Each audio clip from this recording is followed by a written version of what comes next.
প্রিয় দর্শক, আসসালামু আলাইকুম ওয়া রাহমাতুল্লাহ। আশা করি সকলেই ভালো আছেন। আইয়ামে জাহিলিয়াতের যুগ যখন চলছিল, তখন এই পৃথিবীর মাঝে ভূমিষ্ঠ হয়েছেন আমাদের প্রিয় নবী হযরত মুহাম্মদ সাল্লাল্লাহু আলাইহি সাল্লাম। আজকের এই ভিডিওর মাধ্যমে আমরা জানব কাবা শরীফকে ধ্বংস করতে আসা আব্রাহা বাদশাহ কিভাবে ধ্বংস হয়েছিল। ইহুদি খ্রিস্টানরা আমাদের প্রিয় নবী হযরত মুহাম্মদ সাল্লাল্লাহু আলাইহি সাল্লামের বিরুদ্ধে কোন ধরনের ষড়যন্ত্র করেছিল। ভিডিওটি অনেকটাই ইনফরমেটিভ হতে চলেছে। আজকের এই ভিডিওটি শুরু থেকে শেষ পর্যন্ত দেখুন। ভিডিওটি দেখার আগে আপনি যদি এই চ্যানেলে নতুন হয়ে থাকেন, তাহলে চ্যানেলটি সাবস্ক্রাইব করে পাশে থাকা বেল বাটনটি অল প্রেস করে দিন। আর যারা করেছেন তাদেরকে অসংখ্য অসংখ্য ধন্যবাদ। তাহলে চলুন বন্ধুরা, আজকের এই ভিডিওটি শুরু করা যাক। আমাদের প্রিয় নবী তখনও পৃথিবীতে ভূমিষ্ঠ হয়নি। সময়টা ছিল তখনকার আরব সমাজ যখন অন্ধকারে ডুবেছিল। সেই সময়টাকে বলা হতো আইয়ামে জাহিলিয়াত যুগ, অর্থাৎ অন্ধকার যুগ।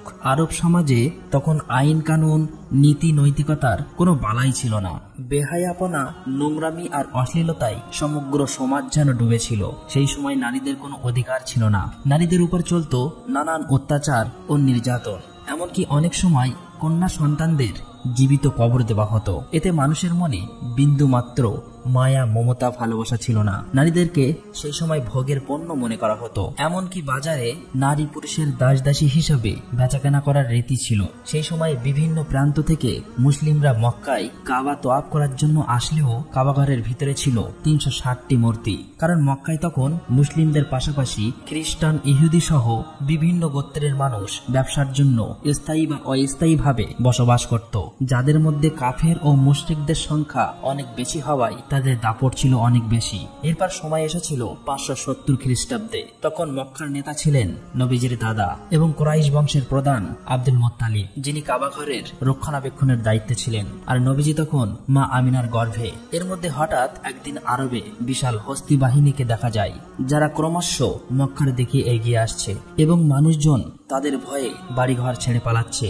কারণ সেই হস্তি বাহিনীকে প্রতিহত করার মতো শক্তি তাদের ছিল না।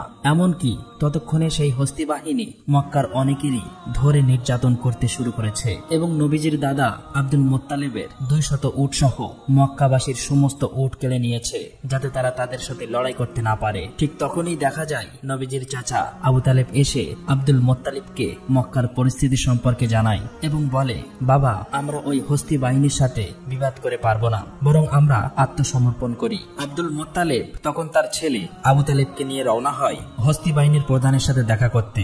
আর এই হস্তি বাহিনীর প্রধান হলেন মক্কার পার্শ্ববর্তী এলাকা ইয়ামেনের শাসক আব্রাহা। তার ছিল অনেক ক্ষমতা ও শক্তির অধিকারী। মূলত আরব সমাজ যখন অন্ধকারে ডুবে থাকলেও সমগ্র পৃথিবীর বেশিরভাগ মানুষ জেনে গিয়েছিল যে ইসলাম ধর্ম হলো পৃথিবীর শ্রেষ্ঠ ধর্ম, সত্য ধর্ম এবং শান্তির ধর্ম। তাই বিভিন্ন প্রান্তের মানুষেরা তখন ইসলাম গ্রহণ করছিল এবং দলে দলে হজ করার জন্য মক্কায় আসত।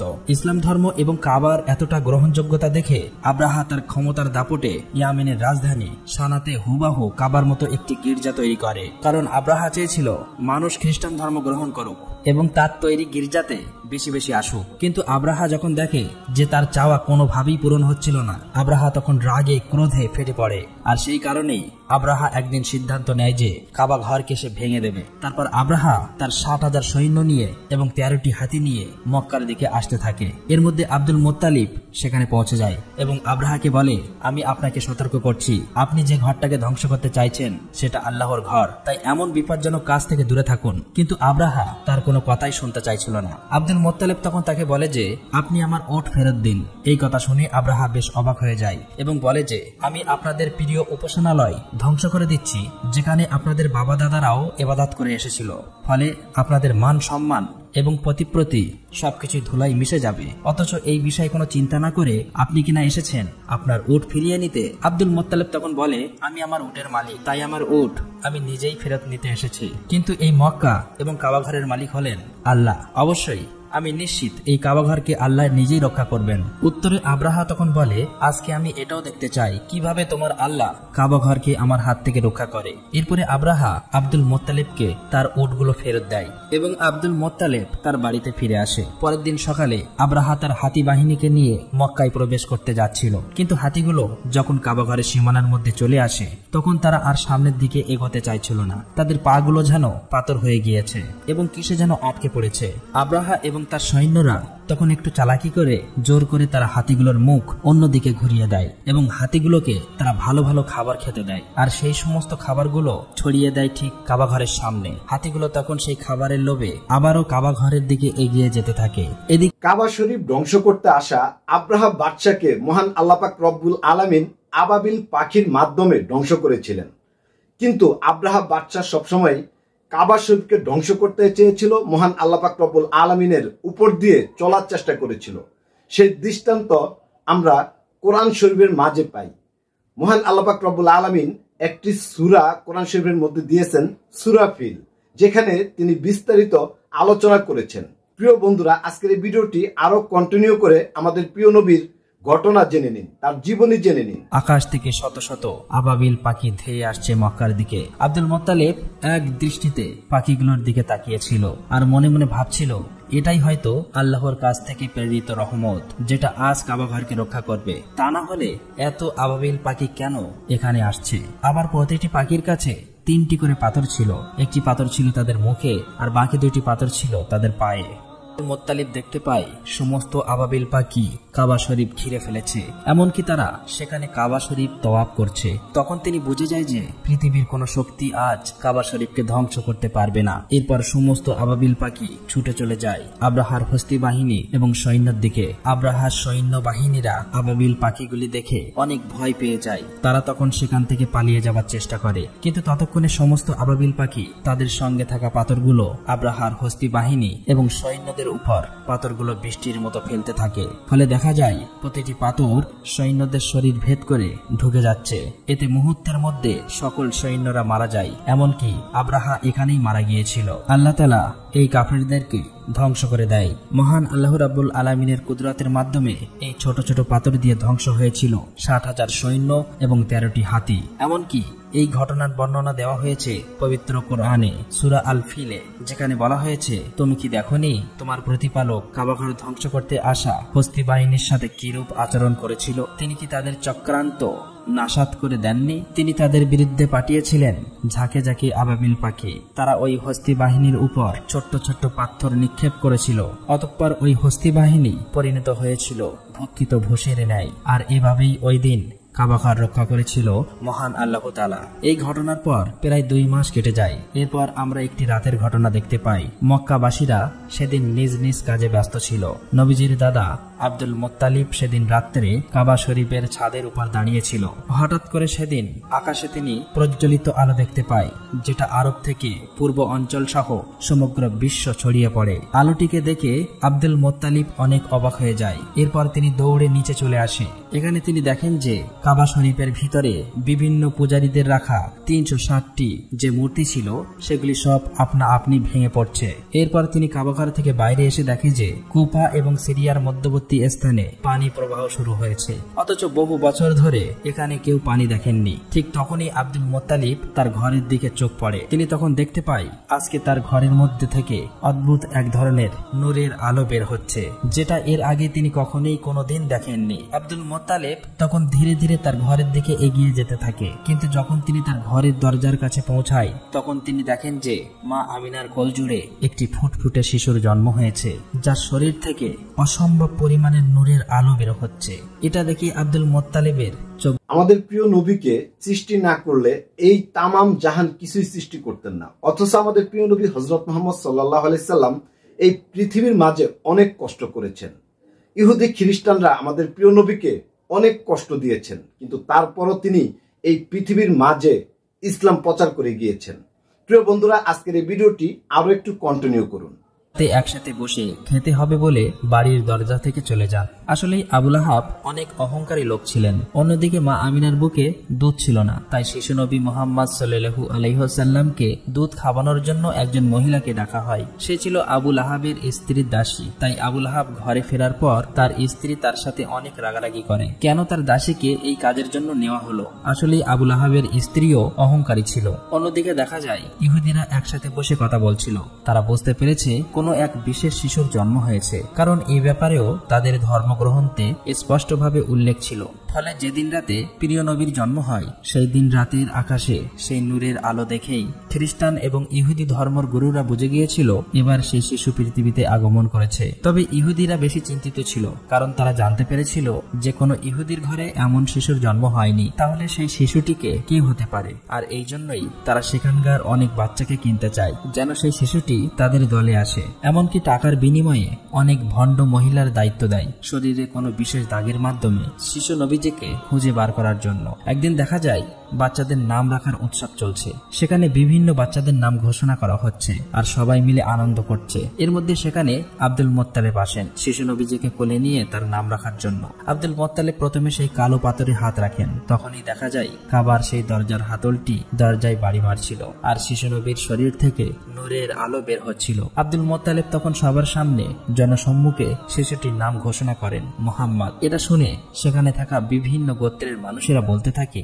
যে এটা আবার কি নাম, এটা তো আমাদের কোনো দেবদেবীর নামের সাথে মেলে না। আসলে তারা আগে কখনোই মোহাম্মদ নামটি শোনেনি, তাই সেখানে থাকা মানুষগুলো এটা নিয়ে বলাবলি করছিল। তখন সেখানে আবু তালেব সবার সামনে এসে বলে, হে লোক সকল, তোমরা থামো, এই শিশুটির নাম রাখা হয়ে গিয়েছে আর তোমরা কখনোই তা পরিবর্তন করতে পারবে না। এই বলে তিনি সবাইকে থামিয়ে দেন এবং সবাই তার স্বাচ্ছন্দ্যে মেনে নেয়। আইয়ামে জাহেলিয়াতের যুগে যখন মেয়ে সন্তানদেরকে মাটিতে পুঁতে রাখা হতো, ঠিক তখনই মহান আল্লাহ পাক রব্বুল আলামিন আমাদের দয়াল নবী মায়ার নবী হযরত মুহাম্মদ সাল্লাল্লাহু আলাইহি সাল্লামকে এই পৃথিবীতে পাঠিয়েছেন এবং নারীদেরকে ইসলামের মধ্যে অনেক বেশি অধিকার দিয়েছেন, নারীদেরকে সম্মান দিয়েছেন। তেমন একটা মুহূর্তে আমাদের প্রিয় নবী হযরত মুহাম্মদ সাল্লাল্লাহু আলাইহি সাল্লাম এই পৃথিবীতে এসেছিলেন।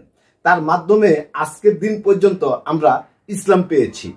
প্রিয় বন্ধুরা, আজকের এই ভিডিওটি আরো একটু কন্টিনিউ করুন এবং আমাদের প্রিয় নবীর জীবনী জেনে নিন। চলুন আমরা আজকের এই ভিডিওটি আরো কন্টিনিউ করি। সময়ের পর আবার ফেরত নেওয়া হতো। এর আরেকটি কারণ ছিল বাচ্চাদের বিশুদ্ধ আরবি শেখানো, আর সবকিছুর জন্য বেদুইন মহিলাদের ভালো পরিমাণ অর্থ দেওয়া হতো। প্রতি বছরে একবার করে বেদুইন মহিলারা মক্কায় আসতো বাচ্চা দত্তক নিতে। এবারেও অনেক দম্পতি মক্কায় এসেছে। এর মধ্যে একজন দম্পতিকে দেখা যায় তারা বেশ ক্লান্ত ছিল আর তাদের উটটাও ক্লান্ত ছিল, কারণ মরুভূমির উত্তপ্ত গরমের মধ্য দিয়ে অনেক দূরের পথ পাড়ি দিয়ে এখানে আসতে হয়েছে তাদের। তাই প্রথমে তারা বাধ্য হয়ে তাদের উটকে কম দামে বিক্রি করে দেয় এবং বাচ্চা খুঁজতে থাকে। তারা আসতে দেরি করায় ততক্ষণে সব বাচ্চা দত্তক নিয়ে ফেলেছে অন্যান্য মহিলারা। এটা দেখে তাদের মন কিছুটা খারাপ হয়ে যায়। এদিকে কসাই যখন তাদের উটটাকে জবাই করতে যাবে, ঠিক তখনই উটটা উঠে দৌড় দেয় এবং নবীজির বাড়িতে প্রবেশ করে। এটা দেখে ওই মহিলার স্ত্রীও উটের পিছন পিছন নবীজির বাড়িতে প্রবেশ করে। তখন নবীজির মা আমিনা ওই মহিলাকে খুবই ক্লান্ত ও ক্ষুধার্ত দেখে খাওয়ানোর জন্য তাকে ঘরে নিয়ে যায় আর তার শিশু বাচ্চাটিকে দোলনায় শুইয়ে দিতে বলেন। মহিলাটি যখন তার বাচ্চাকে দোলনায় রাখতে যায় তখন তিনি শিশু মুহাম্মদকে দেখতে পান, যার শরীর থেকে নূরের আলো চমকাচ্ছিল। সেই মহিলা তখন নবীজিকে কোলে তুলে নেন এবং তাকে ক্ষুধার্ত দেখে নিজের দুধ পান করান। আর এই মহিলাই ছিলেন নবীজির দুধমা হালিমা। আসলে নবীজিকে লালন পালনের জন্য বেশি টাকা দেওয়ার সামর্থ্য নেই বলে নবীজিকে তখনও কেউ দত্তক নেয়নি। আসলে নবীজিকে লালন পালনের জন্য বেশি টাকা দেওয়ার সামর্থ্য নেই বলে নবীজিকে তখনও কেউ দত্তক নেয়নি। তাই নবীজির দাদা আব্দুল মোত্তালেব এবং মা আমিনা শিশু নবীজিকে লালন পালনের জন্য এই ব্যাপারে কথা বলেন হালিমা এবং তার স্বামীর সাথে। মা হালিমা এবং তার স্বামী তাতে রাজি হয়ে যায়, যদিও তারা জানতো এই ব্যাপারে তারা ভালো কোনো অর্থ পাবে না। এরপর দেখা যায় মা আমিনা নিজে অনেক কষ্ট পেলেও নবীজিকে দুধমা হালিমার কাছে দিয়ে দেন এবং তাদেরকে দুটি উট এবং একটি গাধা দেওয়া হয়েছিল। হালিমা যখন নবীজিকে নিয়ে তার এলাকায় প্রবেশ করে তখন সেখানে বৃষ্টি শুরু হয়েছে, অথচ এর আগে বহু বছর এখানে বৃষ্টি হয়নি। পাশাপাশি নবীজি আসার পর থেকেই দুধমা হালিমার ঘর যেন আল্লাহর রহমতে ভরে গিয়েছে। আর এভাবেই কেটে যায় 2 বছর এবং চুক্তি শেষ হওয়ার কারণে দুধমা হালিমা এবং তার স্বামী প্রিয় নবীজিকে ফেরত দেওয়ার জন্য তার মা আমিনার কাছে নিয়ে আসে। নবীজি আসার সাথে সাথেই কাবা ঘর আলোয় ভরে ওঠে। অন্যদিকে মা আমিনা নবীজিকে দেখে খুশিতে কেঁদে ফেলে, কিন্তু কাবার আশেপাশে তখন একটি মহামারী রোগ ছড়িয়ে পড়েছিল। সেই সাথে নবীজির দাদা আব্দুল মোত্তালেব জানতে পারেন যে ইহুদিরা তখনও নবীজিকে খুঁজে বার করার চেষ্টা করছে, তাই খারাপ কিছুর আশঙ্কা থেকে নবীজিকে রক্ষা করতে আবারও নবীজিকে হালিমার সাথে পাঠিয়ে দেয়। এরপর কেটে যায় আরো 2 বছর। এর মধ্যে হঠাৎ একদিন নবীজির দুধমা হালিমা ভীষণ অসুস্থ হয়ে পড়েন। সেখানকার কবিরাজ এবং তান্ত্রিকরা এসে হালিমাকে সুস্থ করে তোলার চেষ্টা করছে, কিন্তু নবীজি এটা দেখে তান্ত্রিকদের সরিয়ে দেয়। যখনই নবীজি দুধমা হালিমার হাতে হাত রাখে তখনই দেখা যায় দুধমা হালিমা বেশ সুস্থ। বাবা হারা মা হারা আমাদের প্রিয় নবী হযরত মুহাম্মদ সাল্লাল্লাহু আলাইহি সাল্লাম তার চাচার কাছেই ছিলেন। সর্বসময় আমাদের প্রিয় নবীর চাচা তাকে চারদিক থেকে নিয়ন্ত্রণ করেছিলেন এবং তাকে রক্ষা করেছিলেন। ইহুদি খ্রিস্টানরা তখনকার সময় আমাদের প্রিয় নবীর বিরুদ্ধে ষড়যন্ত্র করতেন। তারপর আমাদের প্রিয় নবী অনেক কষ্টের মাধ্যমে ইসলাম প্রচার করেছেন। আজকের দিনও আমাদের কাছে সেই ইসলাম চলে এসেছে। আজকে আমাদের প্রিয় নবী মদিনা শরীফে শুয়ে আছেন এবং আমাদের কাছে তিনি দুরূদ শরীফ আশা করেন এবং সর্বসময় যেন আমরা নামাজ পড়ি, কোরআন পড়ি, মহান আল্লাহ পাক রব্বুল আলামিনের কাজ করি, সেই আশাই তিনি করে গিয়েছেন। আমরাও বলবো অবশ্যই সবাই যেন আমরা আমল করি, মহান আল্লাহ পাক রব্বুল আলামিনকে আমরা যেন ভয় করি। তাহলে আমরা একমাত্র কাল কিয়ামতের মাঠে মহান আল্লাহ পাক রব্বুল আলামিনের সামনে প্রিয় নবীর শাফায়াত পাবো। বন্ধুরা, আজকের এই ভিডিওটি আমরা আরো একটু কন্টিনিউ করে শেষ করব। হয়েছিল মা আমিনা এখানেই নবীজিকে তার পিতা সম্পর্কে বলতে থাকেন এবং নবীজির সাথে একটা ভালো সময় কাটাতে থাকেন। কিন্তু মাত্র 2 মাসের মধ্যেই মা আমিনা হঠাৎ অসুস্থ হয়ে পড়েন। আর এই অবস্থাতেই নবীজিকে নিয়ে মদিনা থেকে ফেরার পথে মা আমিনাও ইন্তেকাল করেন। ফলে মাত্র 6 বছর বয়সেই নবীজি এতিম হয়ে যান। তবে এই অবস্থাতে ইহুদিরা নবীজির উপর আক্রমণ করলে নবীজির চাচা তাদেরকে প্রতিহত করেন। এরপর আবু তালেব নবীজিকে তার দাদা আব্দুল মোত্তালেবের কাছে মক্কায় নিয়ে আসেন। আব্দুল মোত্তালেব এবং নবীজি সবসময় একসাথেই থাকতেন। এমনকি কাবার রক্ষণাবেক্ষণ এবং মক্কায় হজ করতে আসা মানুষদের দাদার সাথে নবীজিও সহযোগিতা করতেন। তবে সেই সময় একদিন কাবা তোয়াফ করার সময় আব্দুল মোত্তালিব হঠাৎ করে অসুস্থ হয়ে পড়েন। আর এই সুযোগেই নবীজির অহংকারী চাচা আবু লাহাব চাই কুরাইশদের নেতা হতে। কিন্তু কিছুদিনের মধ্যেই আব্দুল মোত্তালেব নবীজিকে তার চাচা আবু তালেবের হাতে তুলে দেয় এবং কিছুদিন পর নবীজির দাদা আব্দুল মোত্তালেব ইন্তেকাল করেন। ফলে মাত্র 8 বছর বয়সে নবীজি একেবারেই একা হয়ে যায়। এরপর চাচা আবু তালেবের সঙ্গে নবীজি মক্কাতে জীবনযাপন করতে থাকে। সেখানে নবীজি ছাগল চড়ানো সহ বিভিন্ন কাজ করতেন। তবে একদিন নবীজি দেখেন যে নবীজির সেই অহংকারী চাচা আবু লাহাব সোয়াইব নামের একজন দাসীকে অন্যের কাছে বিক্রি করে দিচ্ছে। কিন্তু সোয়াইবের স্বামী সেটা না করার জন্য আবু লাহাবকে অনুরোধ করতে থাকেন, কারণ সে অসুস্থ ছিল। উত্তরে আবু লাহাব বলেন, আমার পাওনা অর্থ ফেরত দিয়ে দিলে আমি তাকে আর বিক্রি করব না। তখন পাশে দাঁড়িয়ে থাকা নবীজি চাচা আবু লাহাবকে বললেন, সোয়াইবকে আপনি ছেড়ে দিন আর আমি নিজেই আপনার অর্থ ফেরত দেব। নবীজির এই মহানুভের কারণে সোয়াইব সেদিন ছাড়া পেয়ে যায়। মূলত সোয়াইব ছিলেন সেই মহিলা যিনি নবীজিকে সর্বপ্রথম দুধ পান করিয়েছিলেন। এরপর আরেকদিন নবীজি দেখেন যে একজন লোক তার কন্যা সন্তানকে জীবন্ত কবরে দিতে যাচ্ছে। আর সেই সময় লোকটির স্ত্রী তার স্বামীর পায়ে ধরে কান্না করে এটি না করার জন্য অনুরোধ করছে। নবীজি তখন শিশু বাচ্চাটিকে কোলে নিয়ে লোকটির কাছে আসে এবং লোকটিকে বোঝান যে কন্যা সন্তান হলো পিতামাতার জন্য রহমত স্বরূপ। নবীজির কথা শুনে লোকটির মন মায়া মমতায় ভরে ওঠে এবং তার কন্যা সন্তানকে নিজেই কোলে নিয়ে নেয়। এভাবেই দেখতে দেখতে নবীজির বয়স হয়ে যায় 12 বছর। এদিকে তার চাচা আবু তালেব যেহেতু ব্যবসায়ী ছিলেন, তাই আরবের নিয়ম অনুযায়ী প্রতি বছরেই একবার সিরিয়া সফরে যেতেন। তখন নবীজিও বায়না ধরলেন তার চাচার সাথে এবারও সিরিয়া সফরে যাবেন। যাত্রা শুরু করার পর প্রতিমধ্যেই বসরা নামের একটি জায়গায় তারা তাঁবু ফেলেন। আর সেই শহরেই একটি গির্জায় ইহুদিদের একজন ধর্মগুরু ছিলেন, যিনি নবীজি এবং তার চাচা আবু তালেব সহ কাফেলার সমস্ত লোকের একটি দাওয়াত খাওয়ায়। এই সময় বালক মোহাম্মদকে দেখে বুঝতে পারেন যে তিনি হলেন শেষ এবং সর্বশ্রেষ্ঠ নবী। এটা যেমনি তাদের ধর্মগ্রন্থে লেখা ছিল তেমনি তার অন্তর্দৃষ্টি থেকে দেখতে পেয়েছিলেন। এরপর তিনি আবু তালেবকে বলেন যে মোহাম্মদ এখন তোমার আশ্রয়ে আছে, তাই তোমার আরো বেশি সতর্ক হওয়া উচিত। এবং এটাও বলেন যে মোহাম্মদকে নিয়ে তোমার সিরিয়া যাওয়া উচিত হবে না, কারণ সেখানকার ইহুদিরা তাকে ক্ষতি করতে পারে। তাই আবু তালেব তার সিরিয়া যাওয়ার সিদ্ধান্ত বদলে আবারও মক্কার দিকে ফিরে আসতে শুরু করে। তবে প্রতিমধ্যেই তারা সেই ইহুদিকে আহত অবস্থায় দেখতে পায়, যে কিনা বারবার মুহাম্মদ সাল্লাল্লাহু আলাইহি সাল্লামকে ক্ষতি করতে চেয়েছিল। নবীজি তখন তার ঘোড়া থেকে নেমে সেই ইহুদির মুখে পানি তুলে দেয় আর তাকে সমুদ্রের একটি জায়গায় নিয়ে আসেন। সেখানে নবীজি দেখতে পান যে একটি মূর্তির সাথে শিকল দিয়ে একটি মহিলা ও 2টি বাচ্চাকে বেঁধে রাখা হয়েছে কুরবানি দেওয়ার জন্য। আর অন্যদিকে সেখানকার জেলে সম্প্রদায়রা পূজা করছে যেন তাদের দেবতা এই কুরবানি কবুল করে এবং জেলেদেরকে প্রচুর ধন সম্পদ দান করেন। কিন্তু প্রিয় নবী হযরত মুহাম্মদ সাল্লাল্লাহু আলাইহি ওয়াসাল্লাম সেটা দেখে সেই মহিলা ও বাচ্চাদের শেকল খুলে দিতে লাগলে সেখানকার জেলেরা নবীজিকে থামাতে যায়। আর ঠিক তখনই সমুদ্রের ঢেউ এমন ভাবে ওঠে যে সেই মূর্তি ভেঙে পড়ে এবং সেখানকার পূজারীরা ঘরের ভিতরে চলে যায়। কিছুক্ষণ পরে সেই ঢেউ থামার পর দেখা যায় প্রচুর মাছ সমুদ্রের ধারে এসে জমা হয়েছে। এটা দেখে জেলেরা অবাক হয়ে যায় এবং দ্রুত সেই মাছগুলো ধরতে থাকে। আর দূর থেকে এইসব দেখে সেই ইহুদি লোকটি অবাক হয়ে যায়। আসলে আল্লাহ পাকের কাছে এটা নবীজির দোয়া ছিল। শেষ দৃশ্যে দেখা যায় আবু তালেব বৃদ্ধ হয়ে গিয়েছে আর তিনি কাবার সামনে দাঁড়িয়ে মক্কার সমস্ত লোককে আহ্বান করছে কোন রকম দ্বন্দ্ব বিবাদ ছাড়া ইসলামের পথে ফিরে আসতে এবং শান্তিপূর্ণ জীবনযাপন করতে। কিন্তু তখনও সেখানকার কিছু নেতারা আবু তালেব এবং হযরত মুহাম্মদ সাল্লাল্লাহু আলাইহি সাল্লামকে মিথ্যা প্রমাণ করতে চায়। তবে মক্কার মানুষ ততদিন পরিষ্কার হয়ে গিয়েছিল হযরত মুহাম্মদ সাল্লাল্লাহু আলাইহি সাল্লাম হলেন শেষ নবী এবং সর্বশ্রেষ্ঠ নবী। তাই তার ধর্মই হলো সর্বশ্রেষ্ঠ এবং সত্য ও শান্তির ধর্ম। সৌদি আরব আমাদের স্বপ্নের মাতৃভূমি। আমাদের প্রিয় নবীর জন্মভূমি হচ্ছে এই সৌদি আরব। আবু বকর, ওমর, ওসমান, আলী রাদিয়াল্লাহু তাআলা আনহু, হাসান, হুসাইন এবং ফাতেমা রাদিয়াল্লাহু তাআলা আনহার জন্মভূমি। আজকে পৃথিবী থেকে লক্ষ লক্ষ মানুষ কাবা শরীফ এবং মদিনা শরীফে যায়। কাবা শরীফে 40 লক্ষ মানুষ একসাথে নামাজ আদায় করতে পারে। আজকের এই দিনটা আমাদের সামনে এনে দিয়েছেন আমাদের প্রিয় নবী হযরত মুহাম্মদ সাল্লাল্লাহু আলাইহি সাল্লাম। তিনি সারা বিশ্বে ইসলামকে প্রচার করে গিয়েছেন।